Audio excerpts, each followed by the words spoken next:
Hey friends, welcome back to another episode of Trades Talk. Excited to have a conversation with Jeff Soch today of NAIAD Irrigation.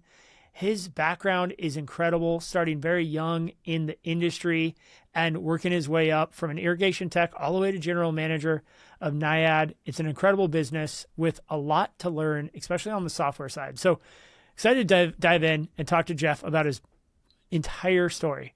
So Jeff, welcome to the podcast. Thanks for having me, Justin. Super excited to be here. Awesome. Well, I'm excited to have you here. So I was reading your bio and I was just fascinated with how you got started so young in doing some of the demolition and some of the other work you did with family friends at a young age. So why don't you talk and start there? Like, how did you get involved with the trades industry? bit of an interesting story. Very much shouldn't have been working at those ages. When I was about 12, my mom actually was working for a disaster restoration company, and I kind of snuck in there. Started out just kind of hanging around the shop, cleaning equipment, trying to get some kind of experience under my belt. And as I kind of worked my way through, junior high into high school, eventually I started moving out into the job sites. And I went from, maintaining equipment to actually getting into more of the fun side of things, which was mostly demolition, which was a great experience for a teenager at the time. Okay. So I primarily did a lot of floods, some fires, sewer backups. And one thing that I really enjoyed doing as part of that work is when you're going into those situations, you have, somebody who's potentially lost, maybe their entire house, maybe their entire basement, and being able to see, those folks and seeing the human side of it and being able to take a not so great situation and turn it into a bit of a positive, or at least make it easier on them. I really fell in love with just that aspect of making customers happy. Obviously, it was a bit of an extreme scenario, but the other side of that was also just with that type of work, it was very long hours, on-call shifts. I learned a lot very quickly, and I really love that. I fell in love with working with my hands and helping people and long, hard hours. So that was kind of the start. Wow. So, and I started working for my dad's landscape company at a similar age. And it's an interesting thing when you start to go through a full project restoration or a cleanup or what have you, and you get to the end result at such a young age. It's like, it's really rewarding, right? To like see a whole project go through start to finish. Absolutely. I mean, there's no better feeling, really. No, and then the hard work aspect of it too teaches us so much of like what a hard day's work actually means. Absolutely. So you did that and you ended up falling in or getting involved with irrigation. How did that come about? No, you mean you don't grow up going, I'm going to be an irrigation professional one day. Maybe you um, did. no, I definitely didn't. I never saw myself getting into irrigation, but what wound up happening was the company I work for, they wound up selling. And when that happened, bunch of changes, and just decided it was time to maybe find something else. So I was looking around. I had no idea what I wanted to do. I was just getting out of high school at that point. I knew I liked working with my hands. I liked working long hours, and along came a job ad for NAIAD, which was for an irrigation service technician position. And right on the ad, it said, we like to work long, hard hours. We like to have some fun. But at the end of the day, we have a very short time to get things done and want to make sure we get it done. And I was just sold right from just that job ad. Yeah, just like that idea of getting in and just getting a lot of work done in a short period. What does a season look like for where you guys are out? And you're out of Calgary, did you say, or where are you out of? Yeah, so we're based out of Calgary, Alberta, which is up in Canada. So we do have a fairly short season here. Generally, we're turning on irrigation right around beginning of May, and we're usually shutting down irrigation, and we're usually done around mid-October. Yeah, that's quick. So you got to get everything done in that window. Absolutely, and it's very cutthroat. It's very if you miss that window on shutdowns, you're in a bad spot. Right. Walk me through, what does the shutdown look like for you guys up there? Um, Honestly, it's pretty straightforward. We don't need anybody at the property at the time. Most of the shutoffs are inside the property here, so we have the homeowner have their water off when we show up. We hook up outside. Roughly, usually it takes us anywhere between 15 to 20 minutes maximum for typical residential system, and we're usually doing about 4,500 ish per season these days. So pretty quick, pretty short season. Yeah. So, okay, we got to come back to the story and we'll pick it up when you joined as a tech. But I have to ask, 4,500 properties, homeowners. How do you keep track of all those and make sure that everybody is going to the right one at the right time? Like that seems like a total headache. That's where the software comes in. So we utilize a software called ServiceTitan, Yeah. originally designed for kind of plumbing, HVAC, electrical. Since then, they've kind of branched out to more of the green industry and some other industries as well. And that's been basically the driving force behind all of our growth, all of our expansion. It's been a huge impact on the company. How many techs did you guys have when you brought on ServiceTitan? So we onboarded with ServiceTitan in the winter of 2019. We were running roughly 10 service vans, 2 install crews, and 1 lawn maintenance crew. As of this year, we'll be running 20 service technicians. We're running 3 full-time commercial technicians, 3 install crews, and the lawn maintenance crew. Nice. Wow. Great growth. Congrats on that. Absolutely. That's huge. And so when you guys brought on the software, ServiceTitan, was it something that you really brought to the table and had to convince people of, or what was the process like of onboarding? Because I know that can be, in my experience, that's been tough. Absolutely. This wasn't our first kick at the can. When I first started, we were using another HVAC software, and we had switched rather recently. Once I started taking more of a manager role, we had switched to more of a green industry product. But it was getting time.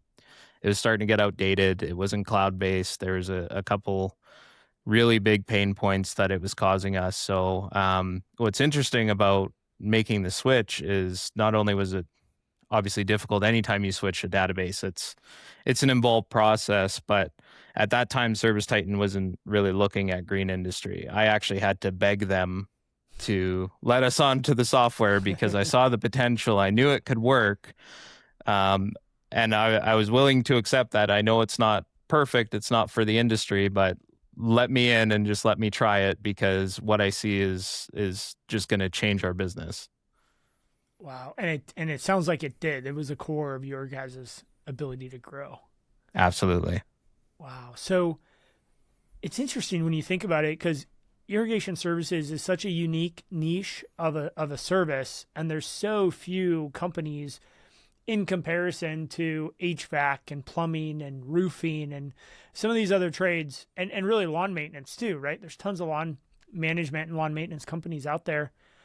Was there a decision made within your team that you guys wanted to scale specifically irrigation and not focus as much energy on the lawn maintenance side? We've actually always primarily been focused on irrigation. Our founder, Miles, he was doing irrigation on the side before he started NAIAD formally. Yeah. And he had a lot of contacts in kind of development, the development side of things. So when he stepped out, realistically, the origins of NAIAD were to kind of help that development side. So we would help install systems for show homes. But realistically, like irrigation has always kind of been the main focus. Lawn maintenance was actually more of a byproduct of the irrigation as we were installing these systems on these show homes. A lot of the developers went, well, now we know everything's going to get watered, but we want to make sure it actually looks nice at the end of the day. So that's kind of where the lawn maintenance came in. So it's always been very much irrigation focused. Nice. Yeah, I think it's a great sector, and I think it's one that's often ignored by landscapers. It's just this thing you have to do just to get the lawn maintenance. Do you guys ever have that situation where you have someone else doing the landscaping and lawn maintenance, and then you guys doing the irrigation, and maybe the lawn isn't as green as the client wants it to be, and so you've got, you know, two vendors kind of managing the same property with a bit of an issue in the middle?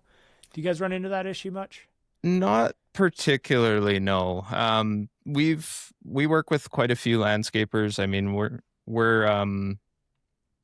really good at what we do, and we know there's a lot of people that are a lot better at the lawn maintenance side than we are. So realistically, like I can't really speak to having too many issues as a result of either party. I mean, we work together. We're all on the same project, so we just kind of work together and make it happen.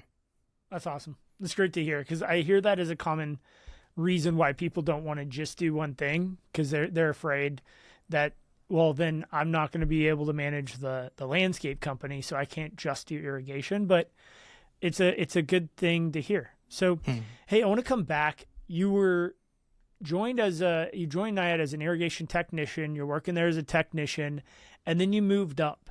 And that move up to service manager, or whatever that position is a move that most technicians will never make, because they have a hard time going from doing the work to then managing people doing the work. What was that transition like for you? And what was how did you become successful at it? I wouldn't say successful. I mean, I tried my best. Some things happened. It's going well so far.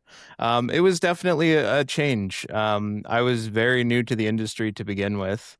But I really, really, again, just kind of focused on the customer service aspect of things.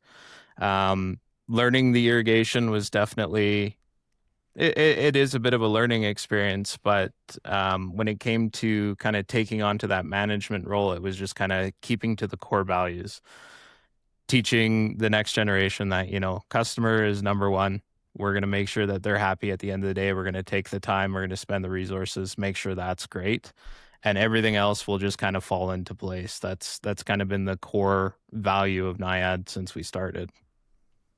Awesome. So just your experience in the field, servicing customers, making them happy, you just basically continue to make sure your team did that every day. And I got to imagine you had some pretty good people working for you, and still do.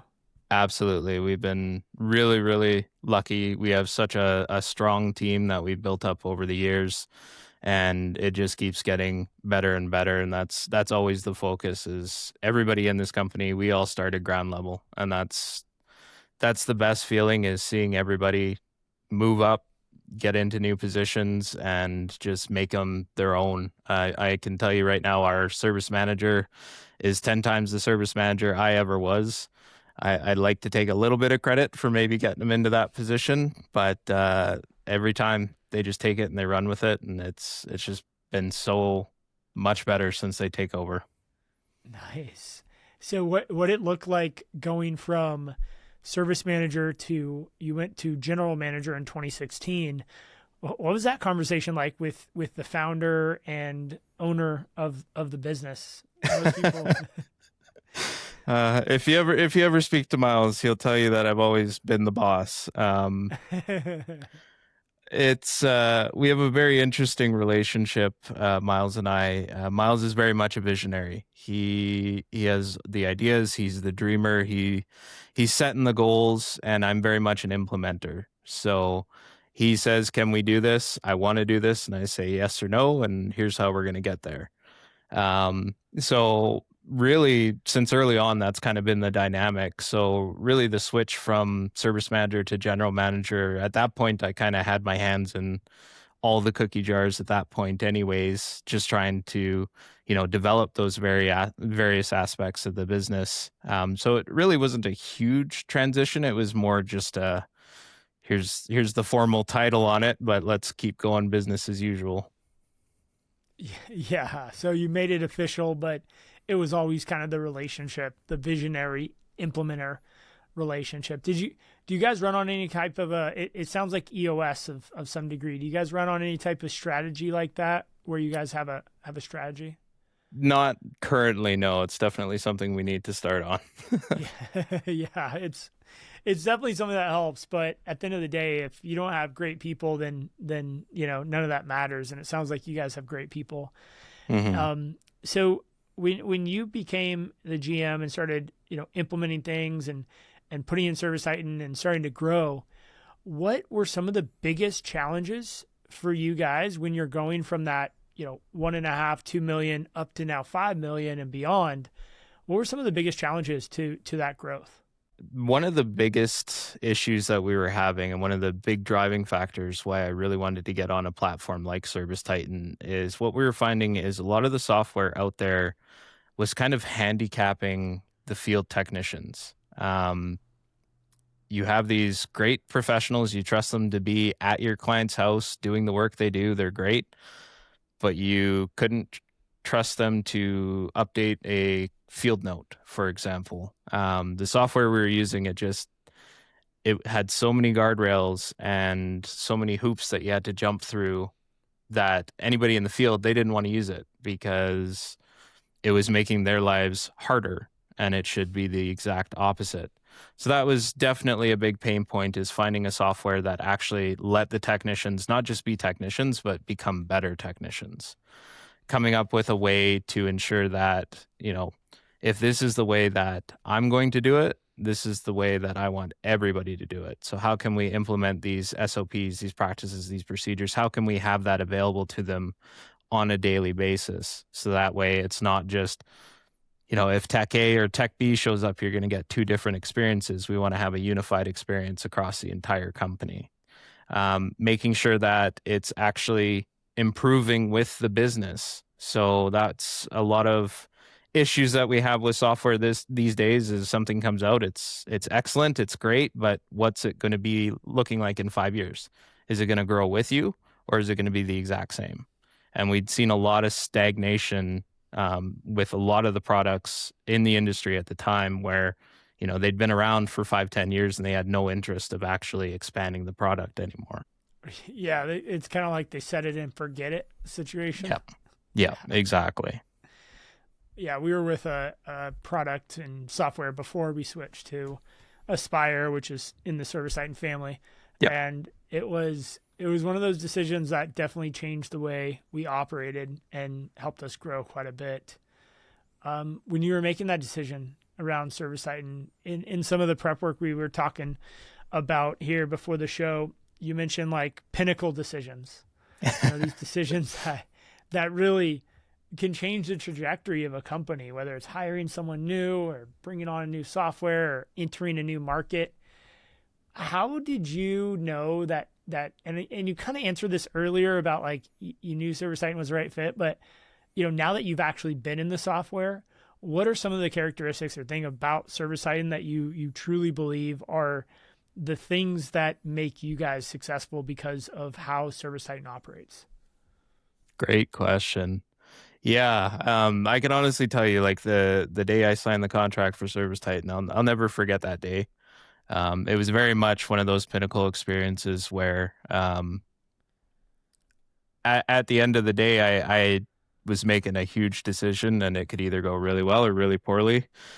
Obviously, it went quite well for us. I think realistically, like some of the big things that ServiceTitan has allowed us to do, very basic things that every company should have, things like KPIs. Are you getting relevant KPIs on your technicians? And are they actionable KPIs? Can you tell me what your billable man hours should be if you have an apprentice level technician, if you have a commercial technician, can you give them forms to make sure that they are able to repeat the exact same process over and over? Are they able to use those forms to prepare estimates to make sure they're presenting the exact same options, the same opportunities? Being able to, very basic routing, knowing exactly where your locations are. Speaking of, 4,500 winterizations, if we're running anywhere from 300 to 400 jobs a day, we need to be able to actually know where those jobs are, know all the information, have all the information at hand. And these are all things that ServiceTitan have enabled us to do and have also been improving on throughout the years. So when we first signed on, the product, how it looked then and how it looks now is completely different. They've continued to develop the product, and they're continuing to push that envelope. So it definitely is a game of keeping up with them as well, which has been great for us. Right. Yeah. Like new features or new UIs come out and you're like, okay, we have to step up maybe our operation to then align with the new way the software is operating, which helps keep you innovative. That's awesome. How much of have you gone to any of the Pantheon events that ServiceTitan does? I've gone to 3 so far. Yeah. Okay. What is that like going to one of those events? I've been to one and it was awesome. It's definitely an experience I would highly recommend. It's just going to Pantheon, you're in a room with some actual titans of industry. You have HVAC plumbing companies, making $250,000 plus, 30 plus locations, just absolute monsters. And everybody's there with the mindset of making their business better. So the networking opportunities you get to talk to some of these absolute titans, being able to see on the other side of it what ServiceTitan is actually cooking, to see what's coming down the pipeline so you can prepare your business for that. It's just all around an amazing experience. Yeah, that's actually, I love that part when they go up and tell you what's coming down the pipe or what they just released today, and it's an exciting, also the community, like you say, of everyone else in the room, whether you're doing HVAC or any industry, there's so many similarities in the trades, and you get to talk to people who have built really big companies and have really great perspectives over where the industry is going. I think that's been one of my big takeaways. Absolutely. And so, I mean, when you come back from a Pantheon event like that, are there things that you're changing within the business and that you learned about and you're like, all right, we're going to update this process or update this system? Are there actions that you bring back and put in place? Absolutely. I come back with a notebook absolutely chock full of what's coming down. Essentially, the week after Pantheon, I'll have a team meeting with all of our leads and say, this is what's coming down the pipeline. Here's how we're doing it now. Here's how we can modify it. Here's where this section of the product is going. So how can we adjust so that it's going to be an easy transition? There's a lot of planning that goes into kind of the post Pantheon meetings. So yes, absolutely. It's a great place. Even you learn about something that maybe you're not using at all in the software, or you thought you were using it and you're not using it to its full potential. Yeah, tons of ideas. It's a great idea generation tool. Oh yeah, I totally agree. And it's almost like my team knows when I'm coming back from an event like that. They're like, uh-oh, like brace yourself because this next week's going to be kind of crazy. Yeah, absolutely. Awesome. Well, I want to talk a little bit about just like customer service and with 4,500 plus people and homeowners and properties you guys service, having a high level of customer service is clearly a part of your growth. Otherwise, there'd be no way you guys be as successful. What are some of the things that you do as general manager or your team does that delivers that high level customer experience? Great question. Um, it's honestly the little things. The smallest things can make the biggest impact sometimes. A lot of this is very standard base level things like, I mean, obviously communication is number one.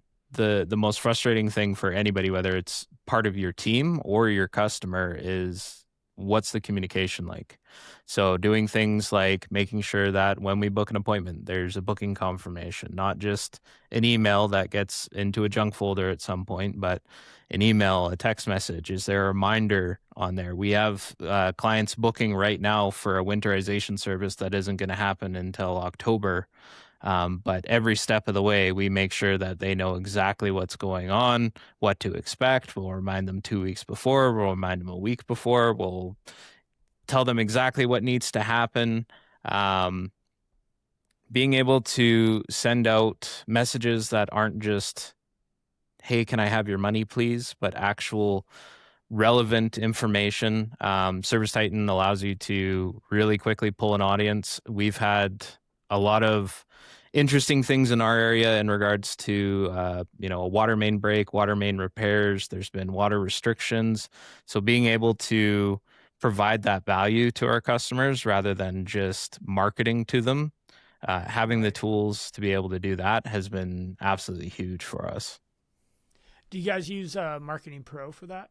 We do. Yes, absolutely. Okay.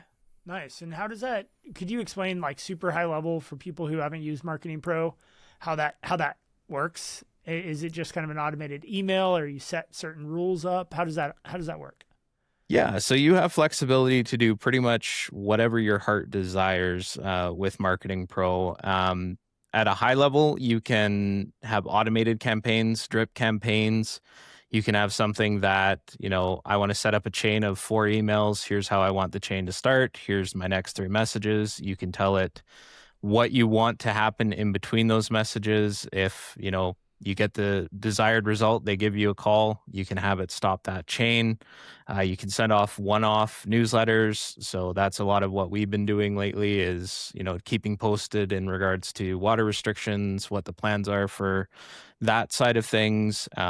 So really it's allowed us, like we can essentially come up with all of our main marketing and strategy posts over the winter when we're not really doing a whole lot, and they just run themselves throughout the season. So really we don't even have to do anything. They just kind of run in the background, and it's just sprinkling in any kind of on-demand pieces that we need. So you guys are kind of building out your marketing for the year and your newsletters and what the emails are going to look like during the winter season when you guys are not that busy. Exactly.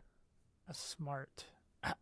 How do you keep your techs busy or like employed during the winter? I know that can be hard for companies like irrigation companies. Absolutely. It's a big struggle. Winter's a nightmare. Nobody wants to do snow removal, but that's what we do. Yeah. We definitely use the winter. Obviously snow removal is kind of the big revenue generator. I wouldn't say a big revenue generator, but it keeps the lights on. But realistically, we try and keep everybody and focus on making the team better. So there's a huge emphasis on training. We love to get certifications. We like to think we're one of the most certified companies in Canada at this point with the Irrigation Association. So that's kind of the big focus is like if we're not doing a whole lot, what can we do so that when the next season comes, we're not hitting it running, we're sprinting. That's huge. Yeah. Well, you mentioned most or all of your team has come in at the ground floor at that probably apprentice level of some sort and then work through that training program. How have you built out that training program to get people through from very little or no experience to the point where they're a full, unsupervised technician? Yeah, so it's definitely evolved through the years. Current iteration of the program, we have roughly about 3 weeks of training prior to the season starting. We do a mixture of online video training and also hands-on in the classroom, kind of getting your hands on the parts. We definitely found that people learn both ways. So some people really take to the videos. Other people, you got to be holding it in your hand for it to make sense. So we try and cater to both. So we do that for about 2 to 3 weeks. And then we do about a week of full-on job shadowing. So you're with a senior technician. We book, 75% of your typical appointment list. That gives us enough time to kind of really break things down and show you exactly what's going on site. And usually after that week, we're actually able to get technicians in their own van. Dang, that's awesome. That's super fast. We So try our best. yeah, and I'm sure. I mean, there's challenges along the Oh, way yes. in those first 90 days. Yes, absolutely. It's not just here's your van, have fun. There's definitely continued. I mean, we do team huddles every morning. Okay. We make sure that there's ongoing support. Like I said, our service manager, he does an excellent job of being available for everybody. And yeah, there's definitely some hitches for the next little bit, but relatively quickly, people are very independent. Tell me a little bit about those daily huddles. What does that look like? So, we're changing it up this year. Okay. In the past, we would typically pick a topic, kind of talk about it, any relevant things that had happened. This year, what we're going to focus more on is getting more of the technicians involved. So having specific technicians talk about a specific thing that happened to them the previous day, how they dealt with it. We're looking more into the metric side of things. So we're looking at sales. We're looking at, okay, this technician sold 8 HydroWise controllers yesterday. How did you manage to do that? What was your selling point? What made people pull the trigger on that decision? So we're trying to keep them as short as possible. In the past, we were running about 30 minutes. This time, we're looking at about a 15-minute every morning, and then also having the field supervisors involved with kind of follow up throughout the day. Nice, nice. So it's a chance for everyone to get on the same page and a chance for you guys to do a little bit of training, almost of like reminding, probably more than anything. Like, don't forget to do this stuff. Exactly. So when it comes to that like day-to-day process, how do you make sure that your technicians are completing everything within the ServiceTitan realm or the CRM or what have you on a daily basis so they don't fall behind? How much of that has to be trained and just managed day in and day out? It's relatively easy. There's a little bit of training involved, but ServiceTitan is very transparent. It's got a lot of utility in regards to communication between the field and the team. So one of the great factors to our growth has been that we've been able to grow without really needing to scale up the back end. So we've been running 2 office admins essentially. So they take care of dispatching, they take care of watching the board, moving appointments around. But realistically, ServiceTitan has the capability with products like Dispatch Pro that essentially will move your dispatch board around for you.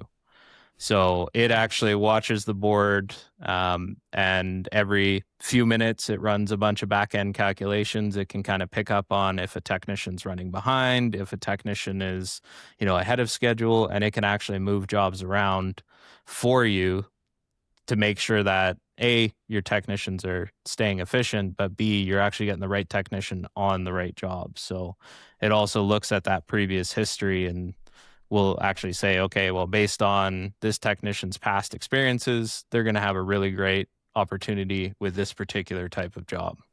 Is that like how much of that are you pre-programming into the system yourself of training the ServiceTitan system to make those decisions? Like how much input do you have on that versus ServiceTitan kind of working in the background to understand and analyze the data and then make recommendations?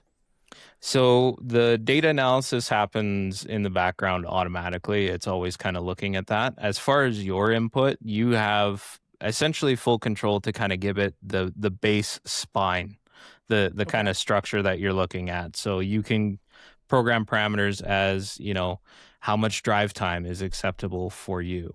Do you want to prioritize drive time versus, say, total ticket revenue? Um, do you want to keep technicians in certain areas? Is it important to you that your technician gets home at the end of the day or is close to home at the end of the day, or is that irrelevant to you? There's a multitude of options. You can basically tailor it to what your best fit is, and it will play within those guidelines. Nice. That's that makes a ton of sense, especially for a business where you're servicing so many customers in a day. What's your average? Just curious, like, what's your average technician visit? How many clients would they visit in a normal day on average? This is a bit of an interesting one because people always think it's a huge number. It's actually four. The number is Okay, four. four.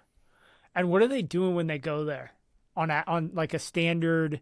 When we talk about irrigation service, what are they doing? So typical irrigation service, we're turning the system on, dealing with any backflow devices that might be there.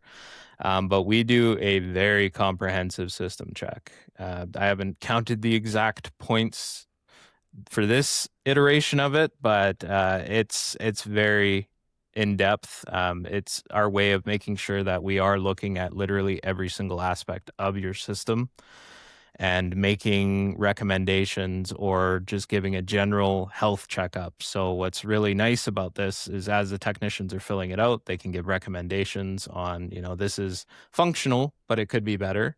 This is not functional. We need to get it running. And basically by working through this checklist, not only does it give the client a really digestible piece of material that they can kind of go through and see, based on this visit, here's where your system's at, here's what we recommend. But it also gives our technicians the capability to provide, estimates for, this is the work that we need to get done. This is the estimate that would be nice to get done because we can make your system better. And this is if you want your system to be as efficient as it possibly can be, here's what we can do. So it just keeps everything in a nice, smooth process. Nice. And do you guys, I assume, charge for that service, the inspection and service check? So it's all included in the activation cost. So it's all Nice. one cost, but we do that for every single person that we turn on. Every single activation we do, they're getting that inspection. Well, it makes sense, right? Because you don't want to go turn on a bunch of systems and not check to make sure there's not a blowout, and then you're getting called back and they're upset that you broke something. So Exactly. I think that's a good principle to have, is like, don't turn something on without assessing it. Mm-hmm. And with the IA, we also work with the IA a lot with our irrigation department. It's a great organization, and I think for anyone listening who is in the industry and has anything to do with irrigation, it's really, I think, key to get your technicians trained as certified irrigation technicians. It just, if anything, it boosts their morale, and they kind of wear that with pride. When did you guys start working with the IA and building that into your process of getting people certified? It's been pretty much since the beginning. Nice. We've definitely focused a lot harder over the last, say, 5-6 years in coming up with an actual solid game plan. And as you mentioned, in our industry, it's not like you can go get your red seal or anything like that. Right. So the IA gives us those tools to actually say, okay, if you can get this certification, you know kind of where you're at in regards to everybody else. So for us, we've been focusing on, by the end of your first year, you should be a certified irrigation technician at minimum. It gives them something to work towards for their second year. For our service techs, we like to have them become certified landscape irrigation auditors. It just kind of takes the theory of irrigation to the next level. And by their third year, we're aiming to have everybody to be a certified irrigation contractor. So those are kind of the first 3 years of schooling with us that we kind of like to focus and aim towards, so that we can have as many certified technicians as possible and make sure that they're actually staying current. Right. Yeah, because you can forget a lot of stuff in a year if you just get that cert and stop learning. Yeah, those first 2 weeks after the winter are definitely an adjustment period. Yeah, I bet. It's like coming in cold from snow plowing and stuff, and now it's getting hot, you're turning systems on. Yep. How do you guys question on that? I'm just super curious about the business model. I love this whole model you put together and what you guys have built. How do you prioritize system startups in a time where I've got to imagine everybody, when it gets warm, wants their system running, and you can't be everywhere at the same day? How do you guys manage that process and that volume demand? Absolutely. So we use a lot of tools at our disposal. The first thing has been pre-booking. So we launched our membership programs, which is essentially a way for customers to prepay for their service. They get a discount on their service in addition to some other perks. But what that also lets them do is we build our schedule, our online scheduler, and it's usually ready January. So in January, all of our members are able to essentially book all of their appointments throughout the season. And when we do that, we actually set it at about an 80% capacity threshold. So we'll book up to about 80% of our maximum capacity before they even start the season. And then from there, we'll keep 2 to 3 technicians available as kind of a buffer tech. So that way, if we run into any issues, we can move appointments around. But if we do have those demand calls, they're able to step in and take them. So gives us a nice balance of guaranteed work on the books, and then anything that comes in, we have technicians available. Right on. That's awesome. I've noticed a lot more service businesses are going to that subscription model, and I think it makes a ton of sense because then you kind of know what's coming up, and the customer knows what they're going to pay, and everybody can just plan for it. It just makes it so much easier. Exactly. It's convenient for everybody. It's convenient for the homeowner. It's convenient for you. It's a win-win for everybody. Any advice on that? If someone's listening to this and they're thinking, man, I'd really like to offer a subscription model, I just don't know where to start. Any advice for them on how to start that process or that conversation?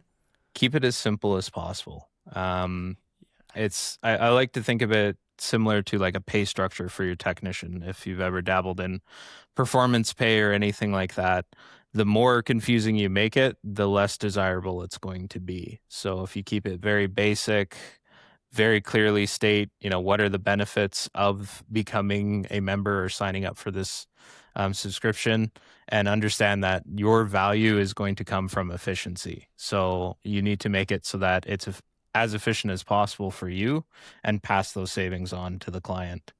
That's a good way to explain to the client of because they're like, well, why would I do this? And you're like, well, if we're more efficient and I can charge you less money and you save money. And that's ultimately probably what drives most of the decisions from the clients is the cost.